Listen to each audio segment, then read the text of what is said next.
Ah, voilà. Donc, avant qu'on commence, je voulais faire une brève aparté entre la... je vais juste s'assurer que tout le monde soit sur mute. Parfait. Donc, c'est quoi la différence entre une séance d'entraînement et promener notre chien lorsqu'on est en réactivité? La raison pour laquelle on va planifier des séances d'entraînement, et ce soir, on va parler de comment trouver des gens pour planifier des séances d'entraînement, et aussi comment s'assurer que ça aille bien. Ce que je veux que vous fassiez, c'est que tout ce que vous allez apprendre en réactivité, là, les exercices de réhabilitation, les techniques d'outils que vous allez donner à votre chien, aiguiser votre œil sur son langage canin, apprendre à le rediriger, c'est quand le bon moment pour y demander X, Y, Z. Tout ça, je veux que vous le pratiquiez dans des séances d'entraînement. C'est quoi la différence avec la vraie vie? C'est que lorsque vous allez, au fond, vous appelez du monde, c'est ce qu'on va parler à soir, ou vous leur envoyez des messages sur les réseaux sociaux. Lorsque vous vous rencontrez à un lieu spécifique, vous êtes là dans le but de faire un entraînement. Vous savez ce qui va arriver. Vous avez de la prédictabilité, numéro 1, et du contrôle. Et on va parler énormément de ça ce soir, comment s'assurer que ces deux éléments-là soient là. Et les séances d'entraînement vont vous servir à aiguiser à pratiquer toutes ces différentes choses-là, à faire le pont entre avoir appris le matériel comme moi, je vous l'enseigne, ou peu importe qui d'autre, des trucs que vous avez vus sur Internet, des vidéos d'entraînement, ce que votre éducatrice vous a dit, ce que moi, dans le programme Mon Chien Réactif, je vous ai entraîné. Vous l'avez appris en théorie, et pendant les séances d'entraînement, vous allez aller les appliquer en pratique. Au début, ça va être un peu tout croche. C'est normal, on est en train de s'approprier des nouvelles techniques ou de faire des exercices. Et vous allez devenir meilleur. Et comme la personne qui est là, avec le déclencheur, vous savez que si jamais il y a n'importe quel problème, vous allez pouvoir communiquer à la personne de s'éloigner, okay? Qu'elle soit là elle-même en tant qu'étranger, avec son chien, avec un enfant, peu importe quoi. Donc, vous avez un contrôle sur le déclencheur, à moins qu'il y ait quelqu'un qui sorte de nulle part, ce qui est toujours possible, bien entendu. Et vous allez développer de l'aise avec la chose avec laquelle vous voulez vous familiariser. Alors que dans la vraie vie, on se sent un peu à la merci de ce qui se passe autour. Quoique dans mon programme, je vous apprends que ce n'est pas nécessairement vrai. Et vous allez utiliser les outils que vous allez avoir maîtrisés dans ces séances d'entraînement-là pour les appliquer dans la vraie vie avec fluidité. Donc, les erreurs, vous allez les faire en entraînement quand vous contrôlez beaucoup plus ce qui se passe. Vous allez devenir beaucoup plus rapide. Hein? C'est comme la première fois qu'on s'en va à une nouvelle place. Au début, on ne roule pas vite. Il faut se prendre, on ne sait pas où le stationnement. Fait qu'il faut qu'on se prenne d'avance. C'est plus long. On est moins rapide. On n'a pas nos aises. Et une fois que vous les avez, dans la vraie vie, au fond, ça va aller beaucoup plus smooth et vous allez utiliser toutes ces techniques-là que vous avez appliquées. Donc, ça ici, c'est le premier usage des entraînements. Le deuxième aussi que vous allez faire, c'est que vous allez tester les capacités de votre chien. Parce que vous contrôlez à un certain point le déclencheur, parce que vous pouvez, avec vous pouvez tester des choses par rapport à votre chien. Alors que dans la vraie vie, c'est beaucoup plus difficile. On va tester des fois sans le vouloir parce qu'on ne contrôle pas ce qui est autour de nous. Donc, avoir ces séances d'entraînement-là, c'est quelque chose qui est super pratique, qui fait partie du processus de réhabilitation de la réactivité.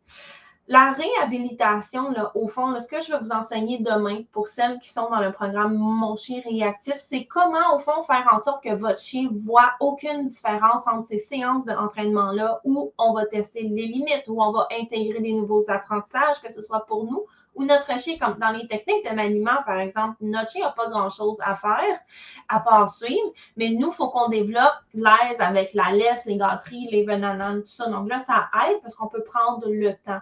Et bref, comme je le disais, demain, on va apprendre à comment brouiller la frontière entre ces deux-là. Mais les deux ont, au fond, leur utilité. On veut développer des outils dans les séances d'entraînement et voir, au fond, réfléchir à ce qui s'est passé. On reparlera de ça demain lorsqu'on va un peu plus loin, de prendre le temps aussi d'analyser le langage canin de notre chien et de transposer, au fond, tout ça à lorsqu'on va se promener. Donc, je suis fière de moi. J'ai très légèrement dépassé dans ma parenthèse, mais pas beaucoup. Donc, comment trouver, au fond, ces fameuses personnes-là pour aller s'entraîner? C'est pas si difficile que ça. Mais il y a des étapes à faire parce que ce qu'on veut surtout pas, c'est que nos séances d'entraînement, qu'on les fasse jamais parce qu'on n'a personne. Ça, ici, c'est le danger numéro un, qu'on dise, ah oui, à un moment donné, j'irai entraîner, mais qu'on pose pas des actions concrètes pour que ça l'arrive. Ou qu'on s'est mal préparé, ça finit mal et là, ça nous tente encore moins de le faire. Parce que même si on contrôle quand même ce qui se passe, la réactivité de nos chiens, ça nous fait vivre beaucoup d'émotions. Et ces émotions-là, ici, ne sont pas toujours nécessairement une bonne chose. Comme dans le courriel, j'ai envoyé, j'ai parlé que des fois, on se mène tellement dans notre tête, oh, ça va être dur, ça va être dur, ça va être dur, qu'on est découragé avant même d'y aller. Donc, ce que vous allez faire, c'est que vous allez vous faire deux listes par rapport à ce que vous avez besoin. Ça ici, c'est la première chose que vous allez faire. Donc, qu'est-ce que je veux? Qu'est-ce que j'aurais besoin pour l'apprentissage que je veux aller faire? Est-ce que j'ai besoin de travailler à distance super loin, par exemple? Est-ce que je veux pratiquer une certaine technique que je ne maîtrise pas?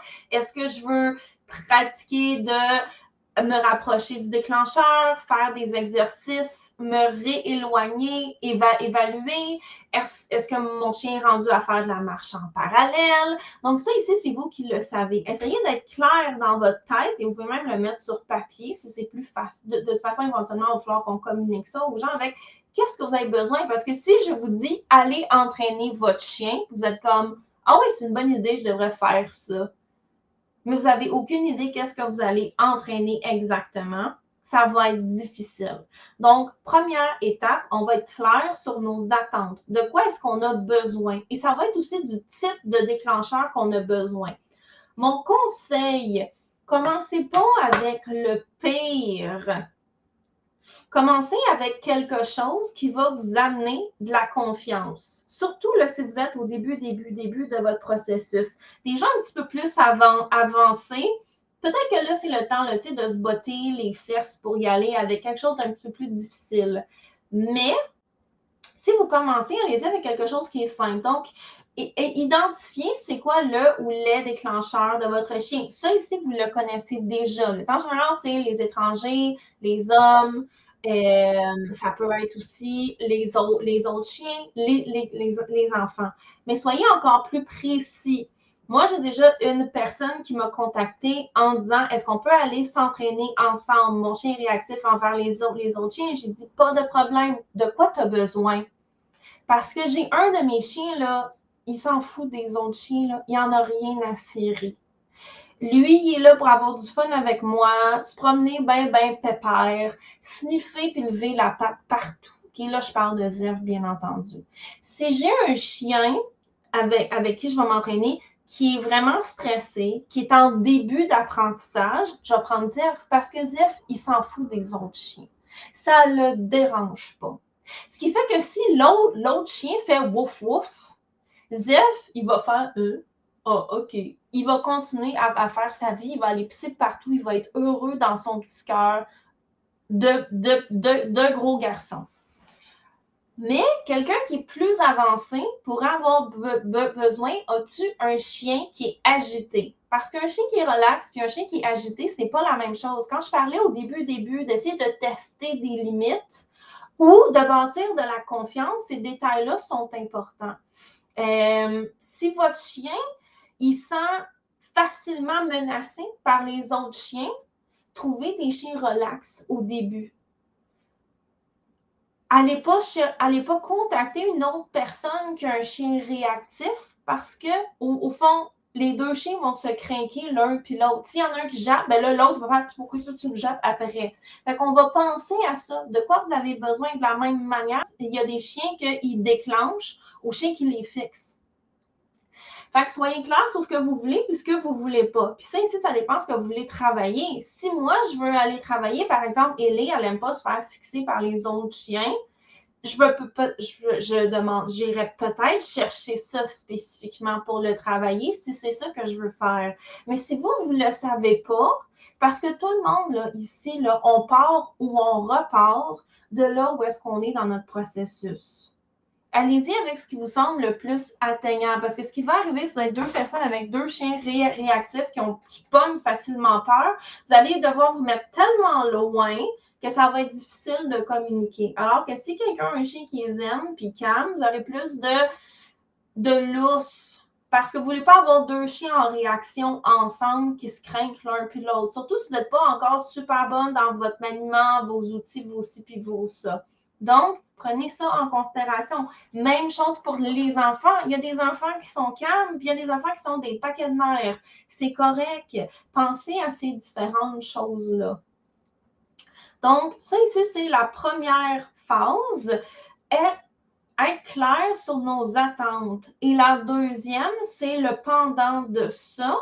Parce que quand vous allez entraîner avec quelqu'un d'autre, si cette personne-là a un chien aussi et veut vous utiliser pour entraîner, c'est souvent ce qui va se passer en réactivité. On va entraîner avec d'autres personnes qui ont potentiellement des chiens réactifs aussi. Soyez clair avec ce que vous pouvez offrir. Comme moi, Ellie, elle n'aime pas se faire fixer, mais elle fixe tous les autres chiens parce que genre, tu ne me fixeras pas. Fait que là, on y regarde de même. Fixe-moi pas. Elle n'aime pas ça. Elle n'est pas réactive dans le cas de Ellie, mais elle n'aime pas ça. Alors que Nine, elle fixe pas, mais elle grouille, puis elle a une grosse voix. Donc, plus vous êtes clair sur ce que vous pouvez offrir, plus ça va être facile de trouver le bon match. Puis après ça, vous pouvez en parler avec la personne aussi. Si vous avez plusieurs chiens aussi, souvent, il y a des gens qui ont un chien qui est quand même pas mal zen, puis un autre qui est réactif. Vous pouvez switcher pour permettre à la personne d'entraîner avec vous si vous aussi. Fait que c'est le genre de choses que vous voulez prendre en considération. Soyez clair sur de quoi vous avez besoin pour vous faire progresser vous ou faire progresser votre chien. Et d'ailleurs, là, ici, je vais vous donner un truc parce que on s'épuise mentalement quand même assez vite et nos chiens aussi. Si vous voulez explorer une nouvelle technique, comme par exemple, cette semaine, dans mon chien réactif, je vous ai enseigné une nouvelle technique de maniement pour mettre le chien en retrait et s'interposer devant quelqu'un. Si vous voulez aller le pratiquer avec une personne, mais commencez pas à travailler plein de nouveaux facteurs en même temps. Pratiquez cette technique-là parce que vous ne la maîtrisez pas. Et après ça, si vous voulez travailler d'autres choses avec votre chien, vous pouvez peut-être switcher à un exercice que vous connaissez, vous maîtrisez, si vous voulez pousser un petit peu plus les limites de votre chien. Mais vous n'êtes pas obligé de vous rendre à la limite de la distance pour pratiquer la nouvelle technique que vous maîtrisez même pas, parce qu'au début, vous allez tout empêtrer dans vos mains. C'est normal. Pensez à ça aussi. Il y a une différence entre nous acquérir une nouvelle capacité et mon chien repousser ses limites. C'est deux choses différentes. Fait qu'à moins que vous soyez vraiment pro, puis que vous êtes capable de, pendant que vous essayez des affaires, puis vous en mêlez, de vous dire, oups, genre, je vais reculer, c'est trop pour mon chien. Au début, soyez indulgente envers vous-même. Donnez-vous du lousse parce que de cette façon-là, ça va aller beaucoup plus smooth. Parce que, qu'est-ce qu'on veut? Que notre chien pratique le non-événement. À un moment donné, là, je suis en train de m'éloigner de mon sujet, mais j'ai mon timer qui fait tic-tic-tic, fait que je ne m'éloignerai pas trop longtemps. J'étais dans une consultation privée. C'est rare que j'en donne, ça m'arrive de temps en temps. Et la personne me demandait, est-ce qu'on va systématiquement à la limite du chien pour faire les exercices pour qu'il repousse ses limites? Il avait dit, non, tu ne veux pas toujours aller au bout de ta limite ou au bout de la limite du chien parce que éventuellement, ce que le chien va apprendre, c'est que c'est de plus en plus dur. C'est de plus en plus difficile. Si tu veux que ton chien apprenne que finalement, les déclencheurs, c'est rien, c'est banal, on s'en fout, tu veux aussi aller faire des pratiques des fois où c'est facile. Tout n'a pas à être une corvée en réactivité, tant pour nous que pour notre chien. Comment vous voulez convaincre votre chien que les autres chiens, il n'y a rien là? Si vous le poussez toujours à sa limite, puis après ça, vous essayez de le ramener. Ou si vous-même, vous poussez à la limite de vos capacités à gérer votre chien, puis après ça, votre chien jappe, puis là, vous essayez de vous réorganiser. Donc, pensez à ça aussi. Là, j'ai fini mon aparté et je suis direct dans les temps pour changer de sujet. Hey, c'est pratique cet agenda-là. Je l'aime. On y va. Donc, où trouver les bonnes personnes? En réactivité, vous voulez faire un mélange de travailler en situation connue et inconnue. Donc, il y a des déclencheurs qui sont faciles et plus difficiles, mais il y a aussi, on en a déjà parlé, vous n'êtes pas obligé de commencer avec le plus dur dès le début, mais il y a aussi un facteur de est-ce que mon chien connaît cet endroit-là ou est-ce qu'il ne connaît pas cet endroit-là? Est-ce qu'il connaît cette personne-là ou ce chien-là ou est-ce qu'il ne connaît pas nécessairement cette personne-là? Et vous voulez faire attention à ça. Une des erreurs que les gens font souvent, c'est qu'ils pratiquent avec les mêmes personnes. C'est pas nécessairement mauvais si vous voulez développer votre confiance ou la confiance de votre chien. Si c'est une personne ou un chien que votre chien ou des enfants que votre chien connaît déjà, ben là, c'est plus facile d'aller repousser un petit peu nos limites parce qu'on a déjà une certaine aise, vous vous sentez plus à l'aise, si vous avez que la personne, elle vous jugera pas, vous la connaissez, vous avez pratiqué souvent ensemble. Donc, ça ici, c'est pas nécessairement mauvais, mais ça va être difficile après ça de transposer les résultats dans la vraie vie en promenade parce que là, le chien va savoir, ben oui, quand on voit Ginette avec sa chienne Chloé, ben il se passe rien, ça va super bien, je les connais, c'est chill. C'est correct que ce soit chill puis qu'on puisse utiliser Ginette puis Chloé pour aller un petit peu plus loin, pratiquer des choses un petit peu plus difficiles, mais vous voulez aussi quand même avoir une certaine variété d'exposition. Parce que si les nouvelles personnes arrivent juste en promenade, ici, on va en reparler demain pour les membres de mon chien réactif. Si les nouvelles personnes arrivent juste en promenade, pas en entraînement, votre chien va comprendre à un moment donné qu'il y a une différence entre les deux. Mais reste que d'appeler nos amis ou de leur envoyer des messages. Moi, je ne suis pas super téléphone à cause de mes problèmes auditifs, mais de juste là, asseoir là, si vous avez du temps, OK, dans les 3 semaines qui s'en viennent, je vous mets au défi de contacter vos amis que vous savez qu'ils ne vous jugeront pas, ils ont un déclencheur, donc que ce soit enfant, chien, juste eux-mêmes, d'aller pratiquer quelque chose. Si votre chien connaît déjà la personne, ben vous pouvez pratiquer une nouvelle technique juste pour vous développer votre aise à la faire, mais aussi apprendre à votre chien. On ne va pas toujours aller dire allô, par exemple. Ça, je vais en reparler tout à l'heure. Ou ça peut être une nouvelle personne que votre chien n'a jamais rencontrée ou qui n'a jamais rencontré ses chiens aussi. Et je vous mets au défi, au fond, quand on va se laisser là, à la fin de la présentation, contacter ces gens-là et demandez-leur t'es disponible quand pour qu'on aille s'entraîner et trouver un moment ensemble. Mettez-le dans votre agenda plutôt que de vous dire ah ouais, on fera ça à un moment donné. OK? Parce qu'on sait à un moment donné, ça n'arrivera pas. D'ailleurs, Pâques s'en vient dans 3 semaines et demie. Là. Le monde va être en congé. C'est le temps de les contacter. Allez-y avant que les agendas de tout le monde se book en bon français. OK? Ça ici, c'est votre défi.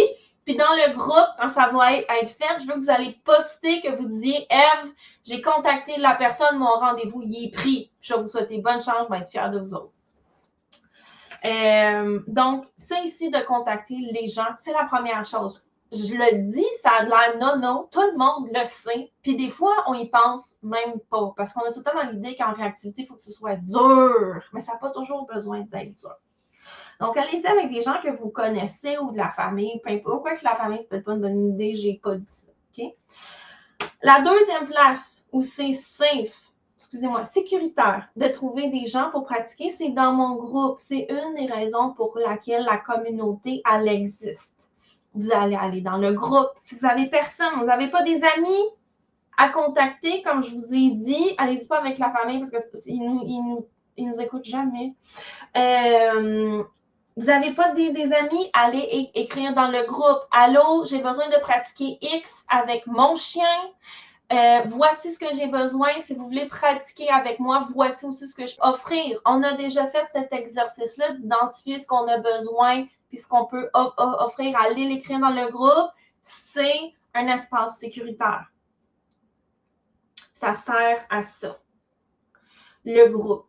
Si vous ne trouvez personne dans le groupe, dans votre région, parce que bien entendu, vous devez dire vous êtes où? Comme là, il y a Laetitia qui est là présentement. Là. Moi, j'ai pas beaucoup de gens dans sa région, dans mon groupe. Allez-y avec les groupes de chiens de votre région. C'est un autre endroit où vous pouvez trouver des gens. Faites attention, par exemple, qui plus loin on va aller dans la liste, plus vous allez devoir faire attention aux gens que vous trouvez. Je vais vous expliquer comment vraiment bien parler de vos besoins. On a déjà fait la liste, mais je vais vous donner des idées de plus dans pas long. Moins on est en espace sécuritaire, moins les gens vont comprendre c'est quoi qu'on recherche exactement. D'où l'importance d'être méga clair sur c'est quoi qu'on s'en va faire. Là. On s'en va pas faire jouer les amis chiens, ok? Ça n'a rien à voir avec ça. On s'en va entraîner les pitous. Donc, vous pouvez, dans les groupes de chiens de votre région, les gens sont dans votre région, ils ont des chiens. Déjà là, ça va assez bien. Là, les problèmes que vous pouvez avoir, c'est que les gens ne connaissent pas leurs chiens, ne connaissent pas le langage canin, ils ont des images idylliques dans leur tête que tous les chiens veulent jouer. Mais c'est ici, comme on a dit, dans la section qui s'en vient, on va parler de comment être vraiment strict sur comment ça va se passer. Pourquoi? Pour éviter les situations désagréables. Donc, on a quand même 2 éléments sur 3. Sont dans la bonne région, ils ont un chien, ils ont de la bonne volonté, puis on n'est pas sûr s'ils ont de la bonne volonté, mais ça, on va vérifier. Alors que dans mon groupe, on sait que les gens ils ont des chiens, on sait qu'ils ont de la bonne volonté, mais ils ne sont peut-être pas dans notre coin. C'est l'inverse. Allez regarder dans les groupes de sport canin aussi. En général, les gens dans les groupes de sport canin ont des bonnes connaissances en entraînement. Et comme c'est des gens aussi qui sont beaucoup dans développer du focus malgré les distractions, vous allez avoir moins de difficultés à trouver des gens pour faire des entraînements. Ils ne seront pas nécessairement là pour faire du social. Donc, ça va vous aider. Par contre, les gens en sport canin, des fois, peuvent être assez survoltés. Juste d'être vraiment clair sur qu'est-ce que vous voulez. Et je m'inclus dans cette catégorie-là, j'ai aucun problème avec ça. Les gens aussi peuvent être quand même assez stricts.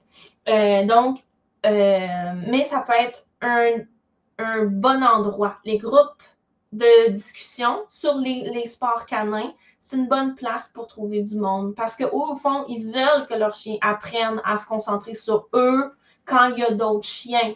Puis ils vont aussi être très compréhensifs si votre chien jappe ou si vous perdez un tantinet. Parce que, tu sais, là, 1 ou 2 woofs, là, c'est pas la fin du monde. Oui, on a objectif woof 0, mais c'est pas nécessairement, c'est pas un échec parce que, genre, pendant votre chien, il a fait 1 ou 2 woofs, puis vous l'avez ramené, vous l'avez redirigé sur vous. Dans les groupes de sport canin, d'ailleurs, les gens, ça les dérangera pas, là, ils ont vu pire que ça. En sport canin, il y a énormément de chiens réactifs. Et aussi, eux, ils veulent que leurs chiens apprennent à se concentrer sur eux quand il y a des chiens qui aboient. Parce qu'en compétition, il y a des chiens qui jappent. Fait que c'est important que leur chien ait cette capacité-là. Fait que ça peut peut-être être plus facile pour vous parce que vous aurez moins l'impression d'avoir comme un haut standard à vous conformer. Le problème des groupes de chiens, par exemple, c'est que les gens ils veulent faire du social. Nous, on n'est pas là pour faire du social, on est là pour entraîner. C'est pas la même chose. Et si vous trouvez vraiment personne, aussi comme moi, vous habitez dans un trou, c'est vrai, okay, il n'y a même pas un Tim Hortons et une station-service dans mon village, tellement il n'y a pas grand monde. Mais là, il va falloir qu'on aille dans les groupes du coin. Et là, on va avoir tout et n'importe quoi. D'où l'importance d'être vraiment strict quand on dit « je cherche X ». Et il n'y a pas Y, X. Donc, c'est à ces endroits-là où vous allez trouver, au fond, des personnes. Vous pouvez écrire sur les réseaux sociaux, allô, je cherche, puis pourquoi dans ces types de groupes-là. Si jamais vous avez d'autres idées d'ailleurs, mettez-les dans le chat, on va pouvoir mettre toutes nos idées ensemble. Ça va être vraiment très, très, très utile. Donc, allez-y dans la discussion. Et sinon, aussi, vous pouvez demander à des gens, tu sais, à un moment donné, là, vous allez faire le tour de vos amis ou des options faciles. Vous pouvez demander aussi aux gens, hey, connaisserais-tu quelqu'un qui voudrait pratiquer? Et ça, ici, ça pourrait être une bonne pratique pour votre chien de justement de pratiquer, de faire des exercices quand il y a des gens ou des chiens ou des déclencheurs des enfants, peu importe quoi, que votre chien ne connaît pas. Et ça, vous voulez le pratiquer dans vos séances d'entraînement. Donc, c'est là ici où on va trouver les gens. Maintenant, comment être sûr que la personne a compris c'est quoi exactement qu'on voulait? Et pas se mettre dans une situation où la personne a fait, ben là, c'est quand est-ce que les chiens, ils vont jouer, puis on est comme, moi, je n'étais pas là pour jouer, là, moi, mon chien, il n'a pas envie de jouer avec le tien. Ou que la personne, elle comprenne aussi, tu sais, on est là pour faire des entraînements. Au début, on va peut-être être vraiment loin, là, dépendamment de là où votre chien il est rendu. Donc, quand vous allez faire vos recherches, si vous écrivez dans les différents groupes, vous allez l'écrire en étant clair. Tout ce que vous avez mis dans votre liste, vous allez le mettre. Vous allez dire allô. J'ai un chien qui est réactif. Vous n'êtes pas obligé de vous justifier jusqu'à demain matin. Je cherche des gens pour pratiquer à distance. Mentionnez-le. Je cherche tel genre de personne et voici ce que j'aimerais faire. Je vais faire des exercices avec mon chien. Puis si vous êtes dans des groupes où on est plus des groupes de chiens de la région ou des groupes de votre coin où les gens sont peut-être moins au courant de comment ça marche en entraînement, vous pouvez juste dire, je veux apprendre à mon chien à se concentrer sur moi quand il voit du monde, il voit des enfants, il voit d'autres chiens. Ça, c'est sûr que des enfants, vous ne trouverez pas ça pour travailler là, dans les groupes de chiens, bien entendu, mais vous êtes assez créatifs pour faire face à cette difficulté. Genre, ça, on va plus trouver ça dans les groupes de coin. Du coin. Mentionner, très important, s'il va y avoir des contacts ou non entre les chiens. Et ça, ici, ça va dépendre de vous. Il y a des chiens, par exemple, des chiens qui font de la réactivité par frustration. Des fois, on va leur permettre les contacts ou non. Il y a des chiens qu'on va permettre des fois aux chiens d'aller jouer avant avec les autres chiens. Après ça, on va les retirer, on va faire les exercices, on va les retourner jouer, on va les rappeler, on va refaire des exercices, gna, gna, gna. OK? Dites-le.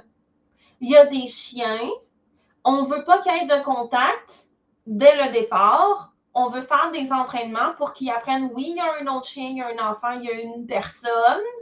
Tu te concentres sur moi, on fait des exercices. Et à la fin, je vais donner la permission d'aller dire allô. Et ça aussi, il faut le mentionner.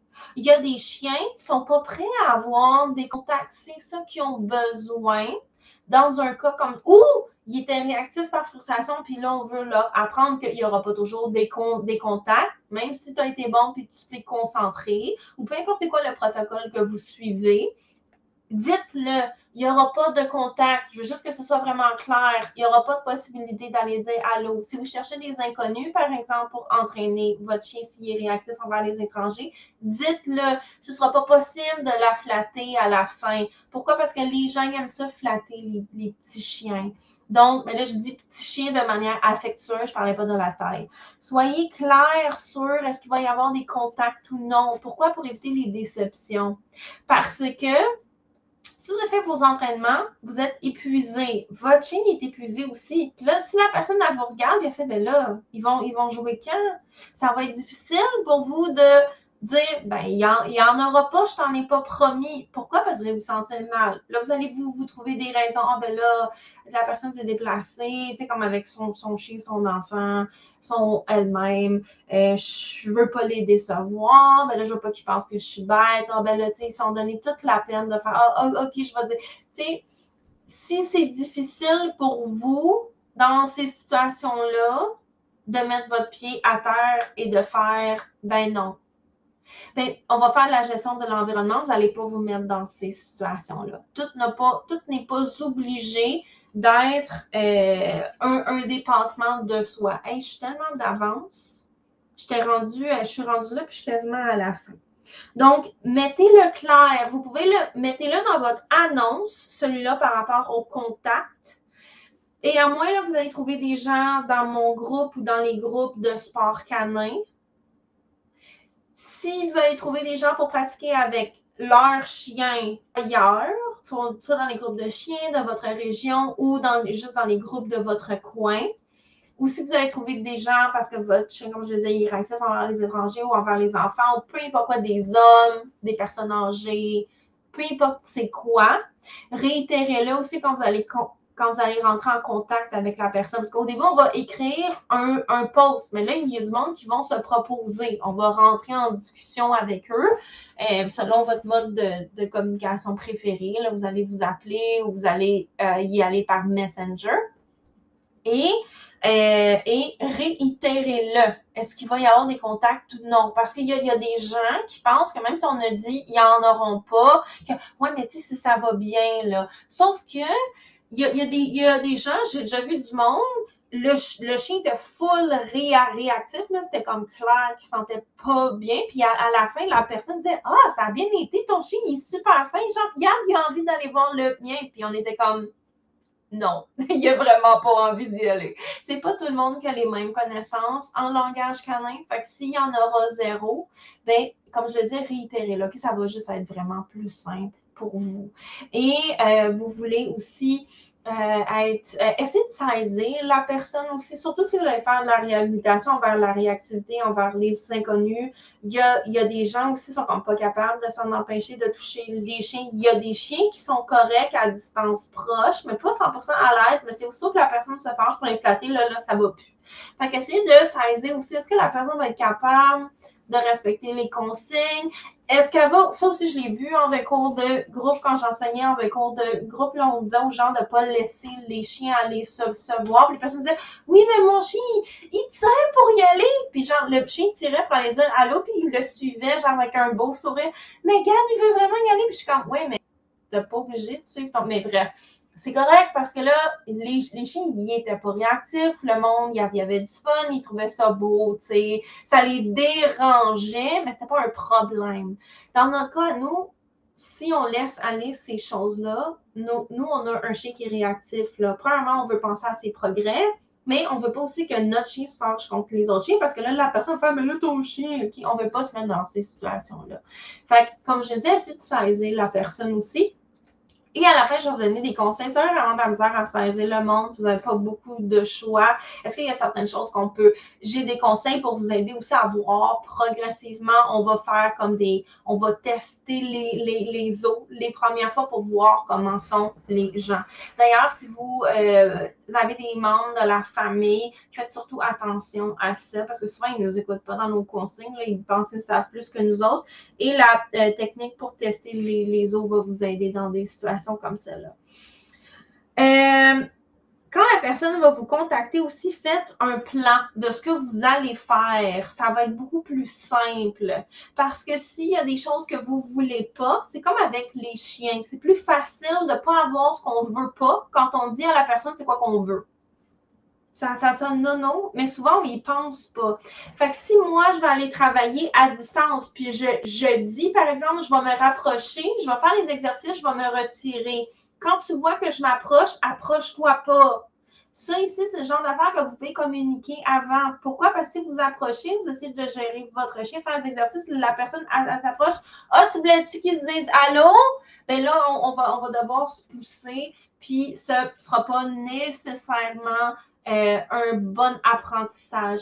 Moi, je trouve que d'avoir un plan grossier de qu'est-ce qu'on va faire, ça me permet de, au fond, m'assurer que la personne elle collabore. Si j'essaie de parler, ben, je vais faire X puis qu'elle s'obstine avec moi, ben garde, bye. Oh, finalement, je suis occupée cette soirée-là, bye.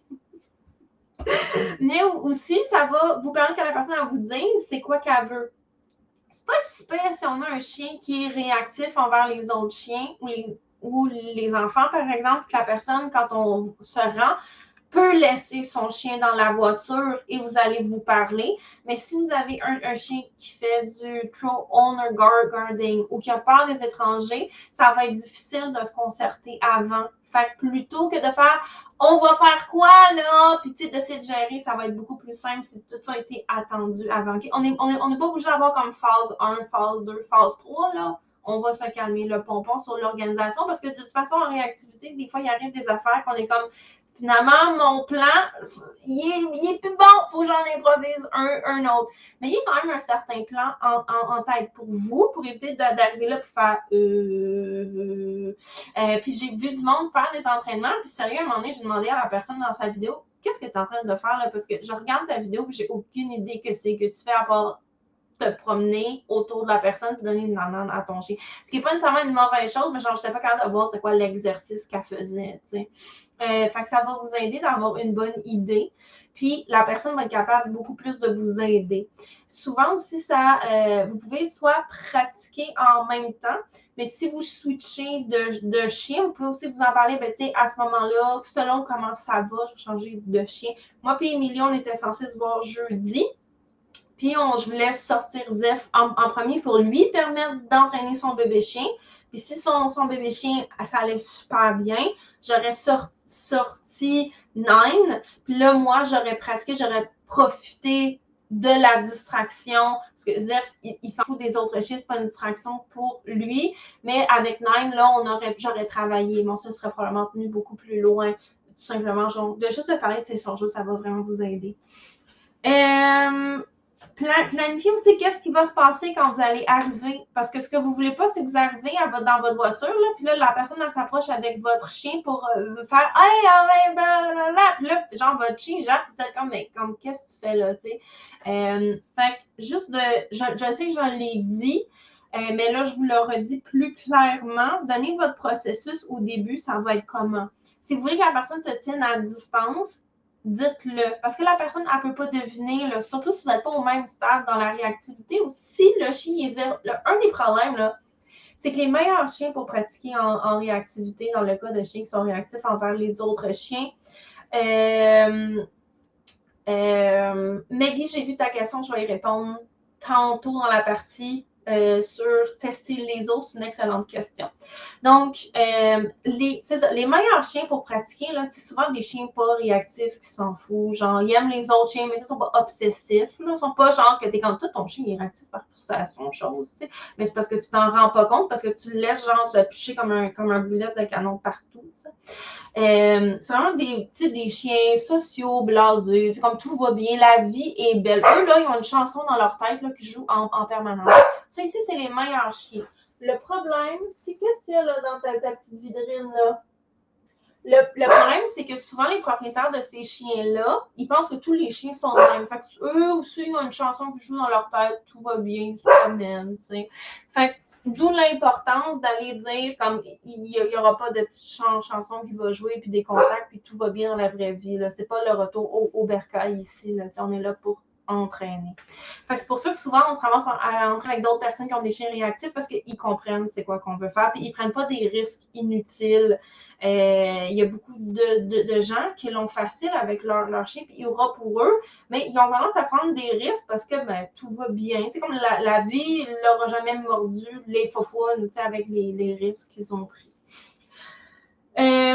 Dites aussi à la personne de donner-lui une idée de combien de temps ça va prendre. Il y a des chiens qui peuvent travailler pendant longtemps, mais si vous êtes en début de processus, c'est possible qu'après 5, 7, 10 minutes, votre chien il a besoin d'une pause. Avisez la personne d'avance, parce que si la personne se tape 1h30 de route, il y a du monde motivé là, en réactivité qui vont se taper 1h30 de route pour aller travailler 15 minutes, OK? Mais c'est pas tout le monde. Donc, juste d'aviser, ça va être comment ça va être le début, comment ça va être la fin. Surtout si vous avez un certain plan en tête. Il y a beaucoup de gens aussi qui pensent qu'après les entraînements, je l'ai déjà dit, je le redis, les chiens vont pouvoir jouer ensemble. Si vous, c'est clair que ça n'arrivera pas, encore là, redites-le, genre, à la fin, les chiens ne pourront pas jouer. je vais le remettre dans la voiture, puis on ira sans parler. Si la personne a aussi un chien qui est réactif, par contre, la bonne chose, c'est qu'après ça, vous pouvez remettre vos chiens dans la voiture, puis aller vous jaser à distance. Bien entendu, pas coller, là, ça va japper, là. Et allez vous faire un recap ensemble de la session. Okay? Ça ici, ça peut être intéressant. Puis, si vous n'en voulez pas, ben dites-le aussi. Il y a des gens, ils ne veulent pas de recap de la session avec d'autres personnes, mais il y a des gens, ça les aide de jongler des idées aussi. Et dernier point, aviser la personne, là, on n'est pas dans le post, là, on est dans la discussion, la planification, que c'est possible que vous deviez partir plus vite. Si là, vous sortez votre chien de la voiture, vous avez essayé de faire votre acclimatation, par exemple, ça aussi, vous pouvez dire à la personne, hey, je vais sortir mon chien de la voiture, garde le tien ou tes enfants ou toi-même dans la voiture. On va juste faire un petit tour du stationnement, par exemple, si votre chien ne connaît pas ce stationnement-là, je vais le remettre dans la voiture, puis on pratiquera après, juste pour qu'il y ait un tour d'acclimatation, tu sais. Si ceci c'est un truc pour des nouveaux lieux. Si, par exemple, vous voyez, là, votre chien, il n'est pas capable, là, nouvelle personne, nouveau chien, nouveau lieu, il vente, c'est pas sa journée. Avertissez la personne que c'est possible que vous remettiez votre chien dans la voiture puis que ce soit fini, mais que vous pouvez faire des pitreries, ça veut entraîner son chien, peu importe quoi. T'sais. De cette manière-là, ça va être beaucoup plus facile pour vous de respecter les limites de votre chien parce que vous n'aurez pas l'impression d'avoir créé des attentes. J'aime toujours mieux prévoir en fonction du pire scénario en disant, hey, c'est possible qu'il arrive X. Si votre chien aussi, là, il est super réactif parce que vous êtes en début de processus, avisez la personne, hey, c'est possible que mon chien jappe. Si ça arrive, c'est pas grave, je vais le rediriger sur moi. Si tu vois que je m'éloigne, approche-toi pas. C'est pour donner de l'espace à mon chien. Ne vous justifiez jamais sur ce que votre chien a besoin, mais n'ayez pas peur de le dire, surtout si vous avez l'opportunité de le dire d'avance. On n'ouvre pas la porte à ce que la personne dise « Oui, mais si tu fais ça, non, genre, ça c'est ce que mon chien a besoin, c'est ça qui va se passer. » Par contre, c'est plus facile à la personne de vous le donner si elle sait ce qui va se passer. Donc, ça ici, c'était les indications sur comment communiquer nos besoins. On est beaucoup dans la prévention. Donc, comme on a dit, on va écrire un petit post, OK, où on va appeler le monde, s'appeler vos amis, puis on va leur donner les lignes grossières de ce qu'on cherche. Ils vont vous dire oui ou non, ça m'intéresse. S'ils disent oui, là, on va rentrer dans le détail. Comme je vous ai dit, là, je suis en train de faire le résumé en expliquant qu'est-ce que vous avez besoin, beaucoup plus en détail. Est-ce qu'il va y avoir des contacts ou non entre votre chien et les déclencheurs? Vous allez faire un plan sommaire de ce que vous allez faire. Vous allez planifier et aussi, dans cette partie-là, si je fais X, fais pas Y ou fais Y. Genre, si je m'éloigne, suis-moi pas. Si je me rapproche, reste là, approche-toi pas. Si je te fais signe, ben là, oui, viens, temps, tu sais. Si jamais il y a un problème, je vais mettre mon chien dans le char, je vais venir t'avertir par après. OK, ça, on le met là-dedans aussi. Dites-lui comment ça va être au début quand vous arrivez, puis comment ça va être à la fin aussi. Au besoin, réitérer qu'il n'y aura pas de jeu entre les dynamiciens. Votre chien n'est pas là pour faire des dynamiciens, sauf si c'est dans votre protocole, bien entendu. Et avertissez que c'est possible que vous partiez d'avance. Donc, à partir de là, la personne a sait à quoi se tenir. Si elle vous dit oui, pas de problème, je suis disponible dans une semaine, je ne sais pas moi, le dimanche à 11h, quoique elle n'est pas dans un stationnement à ce moment-là parce que tout le monde fait ses commissions, allez trouver peut-être un autre lieu, mais là, vous le savez. Et d'ailleurs, ça aussi, ça peut être une autre idée pour trouver du monde, pour entraîner, d'aller à certains endroits à certaines heures, mais là, on est comme à moitié dans la vraie vie, là, tu sais. Donc, ça ici, c'était pour cette partie-là. Maintenant, qu'est-ce qu'on fait si finalement la personne nous a dit oui, oui, oui, puis ça ne marche pas en tout comme on s'était avancé, comme on avait planifié, je vais vous donner des conseils par rapport à ça. Allons-y. Moi, je suis en avance. Ben non, j'ai oublié un demi-bout. On n'est pas dans notre résumé pour 2 scènes. Finalement, je ne suis plus en avance. Donc, qu'est-ce qu'est-ce qui arrive si la personne, elle pousse pour plus? Elle essaie de vous dire, ben non, regarde, là, ça va bien, pour avoir plus de rapprochement entre les chiens, que les chiens jouent, ou parce que, je sais pas moi, elle veut plus que ce que vous avez promis. Ben, c'est son problème. C'est pas le vôtre. Je le sais que c'est difficile. Je le sais que c'est pas le fun de se faire mettre dans cette situation-là et ça arrive souvent. Mais vous avez été clair sur vos besoins, vos attentes et ce que vous pouviez offrir. Si la personne en veut plus, malheureusement, il va falloir dire, mais regarde, j'avais été claire avec toi, genre, moi, j'ai fait mes entraînements, c'était ça que je t'avais dit que je pouvais faire. Puis c'est plate, mais des fois, ça va arriver. Je dirais que souvent, les situations dans lesquelles ça va arriver, c'est quand on a trouvé des gens qui comprennent pas nécessairement c'est quoi la réalité dans laquelle on vit. Puis ces gens-là, ils pensaient que en faisant 2 ou 3 entraînements, comme tout allait être correct. Puis même si on a été super clair, il n'y aura pas de contact, il n'y aura pas de jeu, il n'y aura pas de si. La personne a vit comme un petit peu dans l'univers des calinours. Malheureusement, c'est les genres de situations dans lesquelles ça peut arriver.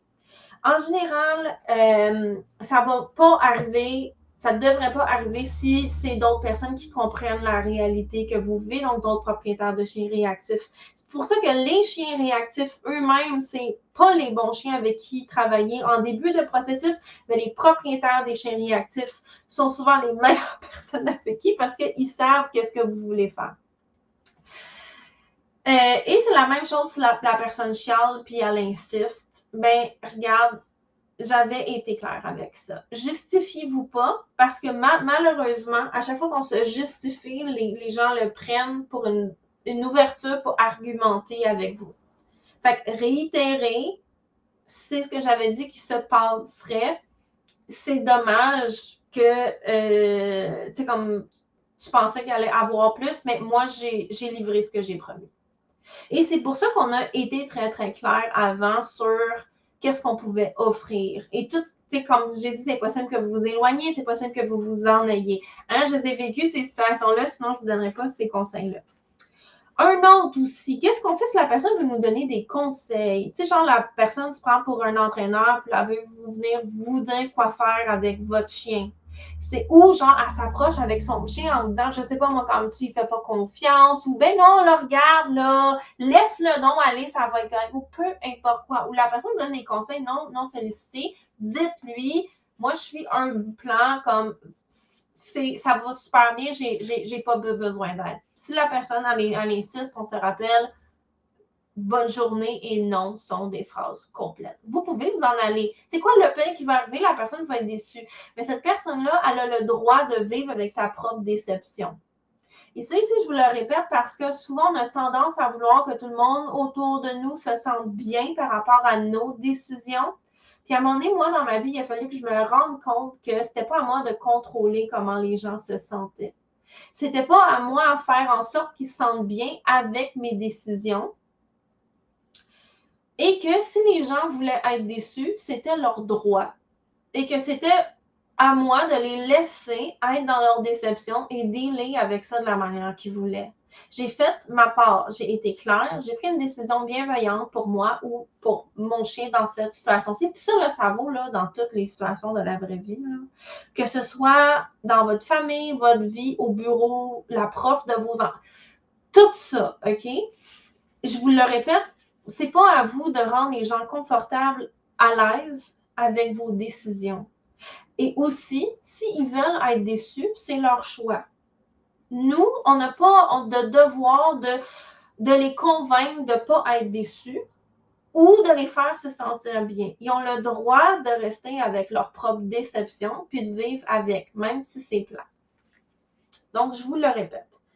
Et dernier conseil, tu sais, des fois, là, c'est dur là, de saisir le monde, là, ou genre, la famille, elle veut venir, ben oui, viens, je vais t'aider avec ton chien. Puis là, on est comme, je sais pas comment ça va être. Parce que on les aime, notre cœur, notre famille, c'est important, mais ils sont pas toujours bons pour nous écouter. Ou si c'est du monde que vous connaissez pas, comme j'ai dit, vous n'arrivez pas à voir, genre, c'est quel genre de personne, tu sais. Donc, ce qu'on va faire, c'est qu'on va tester les os.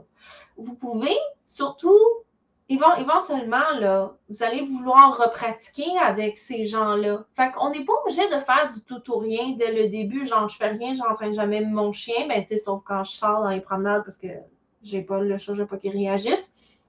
Puis, oh bon sang, genre, comme je m'en vais entraîner, je repousse mes limites. Puis c'est pas obligé d'être tout ou rien. Si vous avez du monde, ou si juste vous-même, vous êtes tellement insécure par rapport au potentiel que votre chien y réagisse, vous pouvez avertir la personne et on va travailler genre super à distance. Et allez-y, arrangez-vous que ce soit facile pour votre chien, pour vous. Puis regardez comment la personne, elle agit. Est-ce qu'elle vous écoute? Est-ce qu'elle respecte les conseils que vous lui avez donnés? Est-ce que vous êtes comme, wow, cette personne est sur le piton avec son chien, genre, je peux l'impressionner. Vous pouvez aussi voir, tu sais, comme, tu sais, des fois, on a de la misère à saisir le monde, on est comme, crème, elle me juge dessus, tu sais. Vous n'êtes pas nécessairement obligé de vous mettre dans ces situations-là avec des gens qui vous font vous questionner sur leurs intentions. Ça, je vous dis ça parce que moi, je fais bien de l'anxiété sociale. Je le sais, ça ne paraît pas, mais oui. Et vous pouvez aussi, comme je le disais, vous prévoir des petites séances en bas du niveau de votre chien parce que vous voulez voir la personne, comment ça va être. Et exactement dans le sens de la question de Maggie, on peut aussi prévoir de rencontrer la personne ou son chien avant pour voir si c'est un bon match. Ça peut être une bonne chose ou s'il n'y a aucun problème avec ça. Donc, moi, je suis quand même assez picky avec quel genre de personne je vais travailler. Et vous avez le droit de l'être aussi. Moi, j'aime beaucoup au début, là, comme je dis aux gens, hey, on va travailler genre vraiment loin parce que j'ai besoin de, je sais pas, moi, j'invente une raison, là, de pratiquer une nouvelle technique que j'ai jamais faite. Fait qu'on va se tenir vraiment loin parce que je veux juste voir comment ça va. Puis si vous voyez que ça a super bien été, recontacter la personne ou même après avoir mis votre chien dans votre voiture, dites-lui, hey, finalement, est-ce qu'on pourrait se rapprocher? Est-ce que tu serais correct avec ça? Je ne te mets pas de pression, là, si jamais la personne, son chien est réactif aussi. Soit en ce moment-là, ça va super bien ou une prochaine fois. Puis moi, j'aime bien avoir un réseau de personnes avec qui je vais aller pratiquer parce que je veux des personnes connues, je veux des lieux connus, puis des fois, je veux des lieux inconnus avec une personne connue parce que c'est juste un autre apprentissage, puis des fois, je veux une personne inconnue dans un lieu connu, puis des fois aussi, je veux complètement genre le chien, il connaît rien, on débarque, puis c'est un nouveau lieu. Tu sais, fait que pensez à toutes ces choses-là. Plus vous avez des idées de lieux en tête, plus vous avez des personnes aussi, ça va vous aider. Puis d'ailleurs, là, j'ai l'air intense en disant ça. Là, j'ai pas des listes dans un cartable chez nous. Là, vous en faites pas. Là, je suis pas sautée à ce point-là. Mais ça, plus vous allez penser de manière décortiquée comme ça, plus ça va être facile de progresser dans les exercices. Donc, ça, c'est mon dernier conseil. Ça va être de la misère à saisir le monde. Excusez-moi pour l'anglicisme. Allez-y de manière sécuritaire. Puis après ça, c'est la même chose avec la famille. Est-ce qu'ils sont capables de respecter les consignes que je leur donne? Si la réponse est oui, ben hurrah, vous avez du monde willing de vous aider. Profitez-en. Si la réponse n'est pas vraiment, ben on peut peut-être utiliser ces gens-là. C'est pas seulement du mauvais monde. Des fois, je vais contacter du monde que je connais moins, mais je veux pratiquer des choses à distance. Fait que je m'en fous si la personne, genre, est super bonne avec son chien ou, tu sais, il y a du monde qui sont comme, tiens, regarde, il est super bon, il n'arrête pas de détacher leur chien, mais s'il est super loin, puis que je sais que la personne a un minimum un certain contrôle, c'est pas nécessairement la fin, parce que ça ici, je l'ai vécu, c'est pas nécessairement la fin du monde, parce que moi, je suis loin, puis je pratique un nouveau truc que j'ai pas besoin d'être proche. Fait que, tu sais, tout le monde n'a pas obligé d'être sur la coche quand vous pratiquez. Et même que quand vous allez plus avancer, peut-être que même vous allez essayer de voir des situations où les gens sont peut-être moins évidents. Quoique ça, on l'a dans la vraie vie, fait qu'on n'a pas tant besoin que ça, mais on essaie de voir le positif et les opportunités partout. Donc, hey, on est quasiment rendu au résumé. C'est important de faire des entraînements, comme on a dit, parce que au début de la présentation, je vous expliquais qu'en entraînement, on contrôle le type de déclencheur, le type de lieu, on contrôle aussi ce qui va se passer. On est capable de se concerter avec la personne. Mais le but des entraînements, comme j'ai dit, c'est de peaufiner des techniques, d'apprendre des nouveaux outils à notre chien. de tester des affaires aussi. Mais la vraie réhabilitation, là, elle arrive dans la vraie vie, OK? Quand vous promenez votre chien. Dans des situations où on a l'impression de ne pas avoir de contrôle. Mais du contrôle, on a beaucoup plus qu'on pense.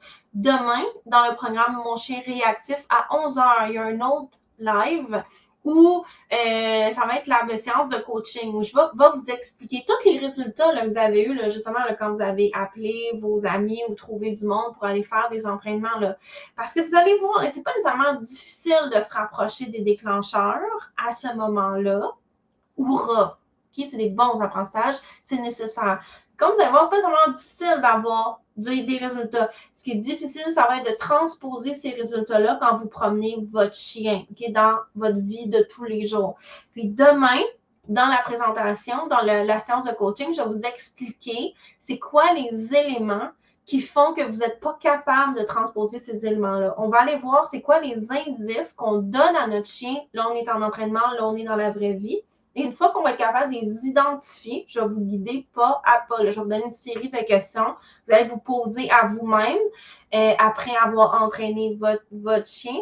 Et on va les identifier et après ça, on va les éliminer.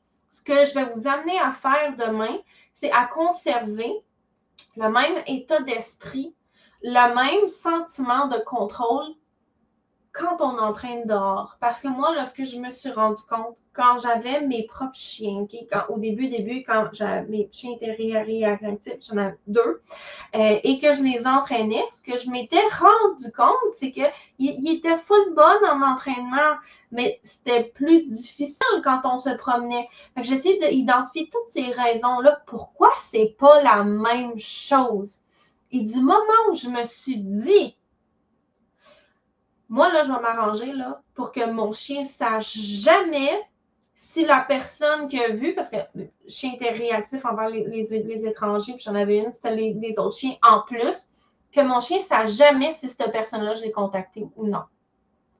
Moi, je vais m'arranger là, que mon chien là, pense que tous ces déclencheurs-là, c'est tout moi qui les a appelés pour dire « Hey, on s'en va-tu s'entraîner ensemble? » Mon chien ne fera jamais la différence puis je vais avoir les mêmes résultats. C'est pas exactement possible à 100%, mais mettons que c'est possible à 90%. Ce qui fait que le chien ne voit pas la différence. Demain, dans le programme, c'est ça que je vous enseigne. Ça va être malade. On a la séance de coaching ensemble. Si vous êtes dans le programme, toutes les informations sont déjà là. Je vous attends demain. Bien entendu, il va y avoir un enregistrement.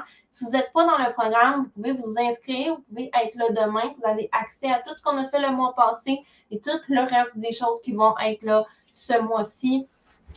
Ça va vraiment vous aider avec votre chien réactif. Et vous restez dans le programme aussi longtemps ou pas longtemps que vous avez besoin. Il n'y a pas de en 6 mois, vous devez tout voir en dedans de 2 mois et demi, 3 mois, 6 mois. Vous y allez à votre rythme. Nous, ce qu'on veut, c'est des résultats.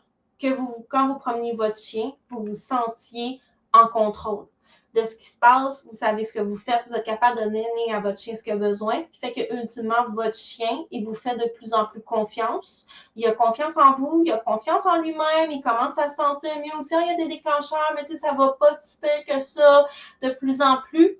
Puis vous allez progresser ensemble, vous et votre chien là-dedans. Gérer va devenir une seconde nature, entraîner aussi. C'est comme ça que vous allez avoir des résultats. À votre rythme, avec votre chien, ensemble, en duo, en synergie. Moi, je vais vous apprendre comment avec mon équipe. Pour celles que ça intéresse dans le chat, je vais vous mettre l'adresse. Allez voir le programme. Si ce n'est pas pour aujourd'hui, c'est bien correct que ce sera à un moment donné. Mais je vais être là pour vous accueillir. Si vous êtes déjà dans le programme, on se voit demain. Ça va être vraiment, vraiment, vraiment cool. Donc, ce soir, là, je fais mon résumé. Pendant ce temps-là, je vais aller vous mettre l'adresse. Hein. Ça serait peut-être utile après que je vous ai toutes intéressées avec ma belle proposition pour vous aider. Voilà. Donc, toutes les informations sont là. Vous pouvez aller les voir là, quand vous cliquez sur le lien, ça ne vous dit pas tout de suite acheter, acheter, acheter. Là. Ça vous dit exactement ce qu'il va y avoir. Vous prenez votre décision. Et moi, je suis là pour vous accueillir, vous aider à avoir quoi? Des résultats avec votre chien. Donc, à soir, on a vu comment trouver des gens pour entraîner parce que c'est important d'entraîner avec notre chien réactif pour pour passer de la théorie à la pratique. Pour tout quand on s'embrouille, là, puis qu'on n'est pas bonne, puis là, on est comme, oh, bon sang, ça, j'ai des nananes, puis qu'on essaie des affaires, que ça se passe quand c'est sécuritaire, parce que la personne ne s'approchera pas là, avec son enfant, son chien, son elle-même. Tester les limites de notre chien aussi, puis se donner le temps de regarder notre chien, de ne pas être genre, mais là, il y a du monde, il y a du monde là, il y a du monde là. Si je vais essayer de repousser une limite un petit peu, j'ai besoin de regarder ce que mon chien fait. J'ai beaucoup plus d'espace mental dans un cas comme celui-là. Donc, ça, ici, c'est les raisons pour lesquelles c'est important d'entraîner. Et bien entendu, demain, on va faire la deuxième étape, comment transposer ça à quand on promène notre chien. Mais là, pour asseoir, un gros problème que les gens ont, ils n'ont personne pour entraîner. Fait que je vous ai dit comment trouver du monde, puis pas que ça finisse tout croche en se disant « j'entraînerai plus jamais mon chien, les gens sont des épées ». Je l'ai vécu. Donc, on a fait la liste de ce qu'on avait besoin. Vous avez vu, là, on a été loin. Anti-pépin, même que je n'ai pas dit, on n'a pas choisi. On va choisir le lieu aussi. On a parlé de la différence entre un lieu connu et un lieu pas connu. Puis comment est-ce qu'on va mélanger ça aussi avec des types de déclencheurs. C'est sûr aussi que si votre chien est réactif envers les autres chiens et les inconnus, bien, ça ici, c'est plus difficile parce que là, aller dans un lieu connu, parce que la personne, si votre chien ne l'a jamais vu, c'est plus difficile. Pensez à ces choses-là, que vous allez avoir plus de résultats plus vite. Et faites la liste aussi de ce que vous pouvez pas ce que vous pouvez offrir à la personne et ce que vous ne pouvez pas lui offrir. Si la personne, pour elle, c'est bien important de flatter votre chien ou que les chiens jouent ensemble, ou si votre chien a tendance à fixer les autres chiens, par exemple, vous aurez beau essayer de gérer votre chien au maximum, ça va arriver. Comme moi, j'avertis les gens, ça me fait plaisir d'aller travailler avec Ellie, mais tu sais, je t'avertis, à fixe. Est-ce que c'est quelque chose que tu veux travailler ou est-ce que, genre, en ce moment, tu n'as pas besoin de ce niveau de difficulté-là? Ellie n'est pas réactive, mais comme je vous ai dit, elle scanne parce qu'elle a le début de ne pas me fixer, puis je te regarde. Si tu me fixes, je vais te le dire que t'as pas. OK, c'est pas de la réactivité, mais elle a tendance à provoquer le comportement qu'elle veut pas parce que c'est un border collie. C'est fait pour travailler avec ses yeux. Puis Ellie a beaucoup d'œil. Donc, c'est comme ça. Donc, on a vu aussi où trouver les gens. On a parlé de nos amis, la famille, des fois, on va le considérer. Dans mon groupe de discussion, c'est un espace qui est sécuritaire. Vous pouvez tout écrire, votre voisin, le monde avec qui vous avez été au secondaire ne le verra pas. C'est un espace sécuritaire. Dans les groupes de chiens de votre région, en faisant attention, là, vous allez devoir être beaucoup plus strict sur ce que vous avez besoin. Les groupes de sport canin, très intéressant, mais des fois, on a des gens qui se prennent pour des profs, donc on va juste faire attention à ça aussi. Et dans les groupes de votre région, ultimement aussi. On a vu en long et en large comment communiquer avec la personne, comment communiquer ce qu'on a besoin, ce qui ne se passera pas, qu'est-ce qui risque d'arriver, qu'est-ce qu'on veut vraiment pas. On a donné des consignes. On a parlé aussi de quoi faire si la personne veut nous donner des conseils, si elle insiste pour plus, si ça chiale, si c'est pas content, et tout ça. Donc, et en dernier, je vous ai donné au fond le conseil comment tester les os pour être sûr de ne pas nécessairement, quand on n'est pas certain, quand on a de la misère là, à voir la personne, elle m'écoute-tu vraiment? Est-ce qu'elle comprend ce que j'essaie de lui expliquer? On a vu comment se mettre en position sécuritaire pour que même si la personne a fait des niaiseries, c'est pas nécessairement grave. Donc, est-ce qu'il y a des dernières questions avant qu'on se laisse? Là, il y a quelqu'un qui vient de rentrer dans le live. Je suis désolée, c'était à 18h30. Là, il est 19h30, 37. Mais il va y avoir la rediffusion dans mon groupe. Je pense que cette personne-là est dans les provinces de l'Atlantique, d'ailleurs, ce qui explique peut-être pourquoi. Donc, est-ce qu'il y a des dernières questions dans le chat? Allez-y, ça va me faire plaisir. Sinon, on va se laisser. Et donnez-moi aussi vos impressions, commentaires par rapport au logiciel qu'on est en train d'utiliser. Je suis super curieuse de savoir ce que vous en pensez. Moi, j'aime beaucoup, mais je veux avoir votre opinion à vous. Donc, allez-y dans le chat, c'est votre moment. Et on va se laisser ensuite. Merci d'avoir été là. J'ai bien aimé. Est-ce qu'il y avait d'autres éléments? Ah, ça, on l'a vu. Mais oui. Ah ben, on est rendu ici. Hey, on a été efficace. Notre agenda nous a aidés. Donc, il y a des gens en train d'écrire dans le chat. Donc, allez-y, lâchez-vous là sur les questions, les commentaires par rapport à ce que j'ai parlé par rapport au logiciel. Ou si vous avez des questions, vous avez hâte à demain, au live de demain.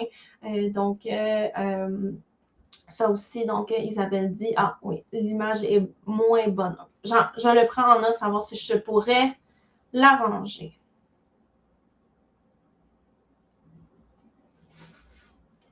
Parfait. Donc, il n'y a pas de l'air d'avoir de questions. Bien, tout le monde, je vais vous souhaiter une excellente soirée. Si vous en avez, là, allez-y, écrivez-les. Dites juste moi, ce sera pas long. Donc, je vous souhaite une excellente soirée à tout le monde. Je vois qu'il y a quelqu'un qui est en train d'écrire. Je promets de ne pas partir avant d'avoir vu votre message. Merci d'avoir été là. J'espère que ces conseils-là vous ont été utiles. Comme vous avez vu, là, il n'y a rien de ce que j'ai dit qui était méga révolutionnaire. Okay? Vous auriez pu figurer tout ça par vous-même. Je sais, vous êtes une personne qui est débrouillarde, qui est intelligente. Un gros problème avec les entraînements de réactivité, comme je disais dans le courriel, c'est que souvent on a tendance à se dire « Ah, ça va être dur, OK? » Faites attention, ça c'est mon dernier conseil. Faites attention à ne pas vous démotiver avant même d'y aller. Plus vous allez vous dire dans votre tête « Ah, ça va être difficile, ah, ça va être dur, ah, ça va être X, Y, Z », moins ça va vous tenter de le faire. Donc, plutôt que vous convaincre avant même de partir que ça va être dur, trouvez une version qui est réaliste. Je suis capable de faire ça. Je vais me mettre à distance, ça va bien aller. Trouvez quelque chose que vous êtes capable de remplacer le « hey, ça va être dur » parce que ça ne vous aide pas ultimement. Tu sais, ça va pas obligé d'être, mais ça va aller super bien, je vais être une déesse maniement du chien réactif, je vais me rendre super proche, on va faire des croisements, parce que ça aussi, ce genre d'affaires, vous pouvez dire à la personne, tu peux-tu juste pratiquer, genre de sortir, je te donne de la bouffe, tu t'en vas tout simplement. Essayez de vous trouver un truc qui est réaliste, que votre cerveau il est capable de croire. Si vous êtes en début de processus, puis que tout est une montagne pour vous, dites-vous pas que vous allez être une experte demain matin. Là, vous croirez pas. Fait que vous allez retourner à votre idée que c'est difficile. À la place, dites-vous, je vais pratiquer telle chose que je connais déjà, ça va être correct. Ou je vais me tenir loin, il n'y arrivera rien. Ou je connais assez mon chien pour savoir quand c'est le moment d'arrêter. Donc ça, ici, ça va beaucoup vous aider. Et c'était mon dernier conseil. Répétez-vous pas que ça va être dur, ça ne vous aide pas. Et ça, ici, là, on est tout le monde un petit peu coupable de le faire. Moi, je le fais, plein de monde le fait. J'ai coaché beaucoup de gens. Les opportunités n'arriveront pas si on ne les crée pas. Ça, c'est mon deuxième et dernier conseil. Que les opportunités n'arriveront pas si on ne les crée pas. Donc, comme je vous ai dit, votre mission à tout le monde a l'air d'aimer l'agenda, je suis super contente. Votre mission, vous allez aller contacter quelqu'un que vous connaissez, que c'est sécuritaire. Puis si vous avez personne, vous allez aller écrire dans mon groupe avec votre lieu, ce que vous avez besoin pour pratiquer dans les 3 semaines à venir. OK? Ça vous laisse le temps. Vous allez faire ça. Puis après ça, dans le groupe, vous allez dire, Eve, j'ai fait ma mission. Moi, là, je vais vous mettre là, un beau petit cœur. Puis je vais vous dire, go, t'es capable, je crois en toi. Est-ce que vous allez faire votre mission? Oui, vous allez la faire. Okay? C'est comme ça qu'on va avoir des résultats. Je sais que vous êtes capable. Vous allez le faire là. On se laisse. Là. Je vais cliquer sur fermer la réunion. Oui, c'est là, ici, dans le coin.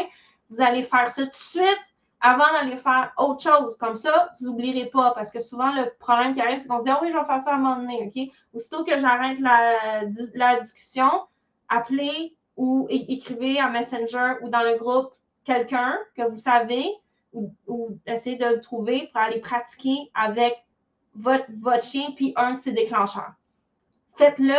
C'est votre mission pour asseoir. On se laisse là-dessus. Allez dire dans le groupe quand c'est fait pour qu'on puisse tout le monde vous encourager. Vous ne savez jamais qui d'autre ça pourrait encourager de le faire. À demain tout le monde. On se voit demain. Ça va être génial. Bye!